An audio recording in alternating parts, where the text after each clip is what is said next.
sanang kumain si Nadia dahil naalala niya mga ipinangako sa kanya ni Roland noon na mag-aaral siya ng mabuti sa Crestwood para maigapang niya sa kahirapan ng pamilya na ito.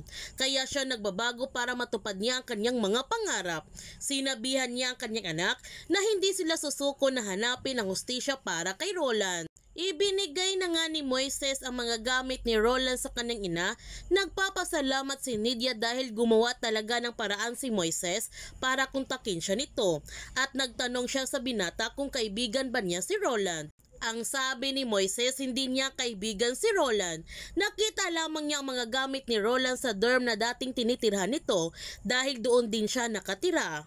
Humingi ng tulong si Nidia kay Moises na tulungan siya nitong hanapin ang nakakilala sa kanyang anak para patunayan sa mga pulis na nagbago talaga si Roland at handa naman tumulong si Moises kay Nidia.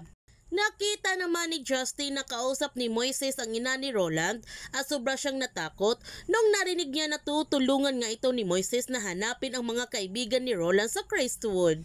Naalala ni Moises na may isang estudyante sa Crestwood ang kaklase ni Roland, kaya nung nakita niya ito sa kantin, agad niyang nilapitan si Percy para tanungin kung kilala ba niya si Roland.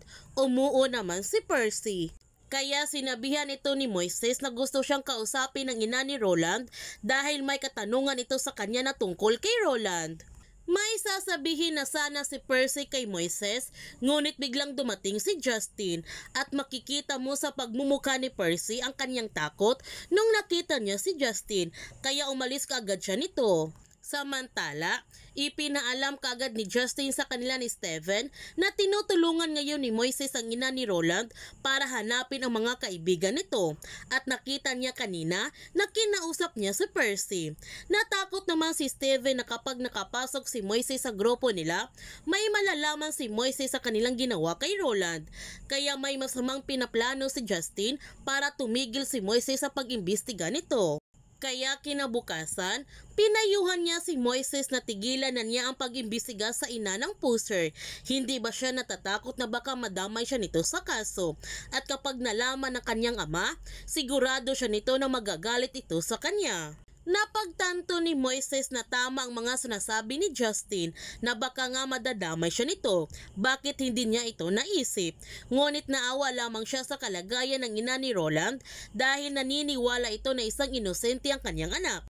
At ang kanyang ipinagtataka kung bakit ang bilis na ilantad sa mga kapulisan ng suspect at kung bakit umalis kaagad si Percy kanina na tinanong niya ito na tungkol kay Roland.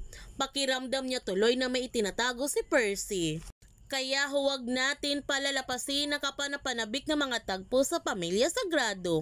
Kung bago ka pa channel ko, don't forget to like, subscribe, and click notification bell para palagi kang updated sa mga videos in-upload ko. Thank you for watching and God bless to everyone!